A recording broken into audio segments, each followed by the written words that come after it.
Everyone, I'm Tanaz from Forever Conscious, and this is your weekly energy forecast for the week of July 9th. So happy full moon. Today we have the full moon in the sign of Capricorn. This is an intense full moon, but this intensity won't last very long. This full moon in July is known as the thunder moon, and it's kind of a perfect way to describe the energy of this moon.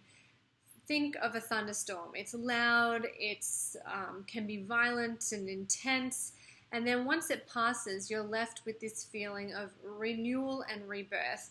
And that's exactly the same energy of this full moon. It may feel intense, it may bring some vulnerabilities to the surface, but once it passes, you're going to feel really clear and really renewed in your energy to keep moving forward. It's a very cleansing full moon. So if whatever comes up for you, allow it to be released and cleansed so you can move forward. It has the energy of transformation, which means that this full moon is calling on us to transform something in our lives. Whatever happens, the full moon will take care of it for you. So if you're wondering what needs to be transformed, don't even worry about it, because the full moon will bring that to the surface for you. The one thing that you can pay attention to, and the one thing that will really guide you, is focusing on the vulnerabilities that have been stirred for you. Often there's always an area of our lives that we feel most vulnerable.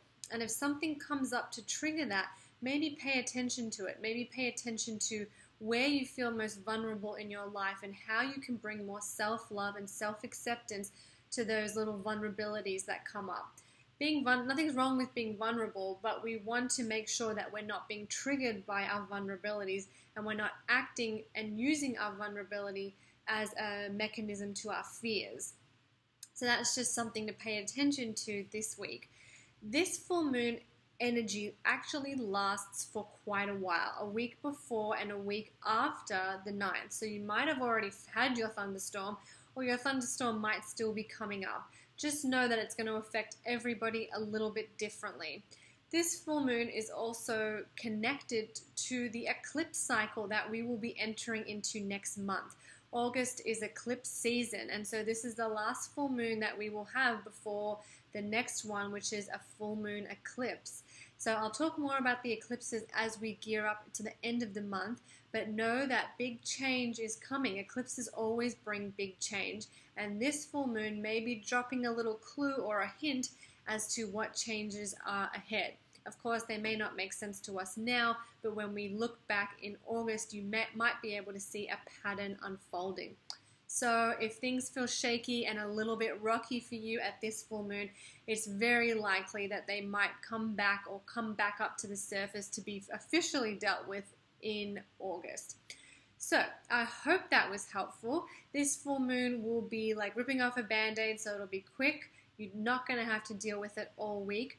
I will mention that because this full moon's bringing up a lot of emotional intensity, it's very important to think before saying and acting. This doesn't mean that you shouldn't follow your instincts, but it does mean that you need to really act with love and from a place of kindness. Be mindful of saying or doing something that you'll regret later. So just always, the best measure to prevent that is to speak always to others and to yourself with loving kindness. I'm Tanaz from Forever Conscious. Thank you so much.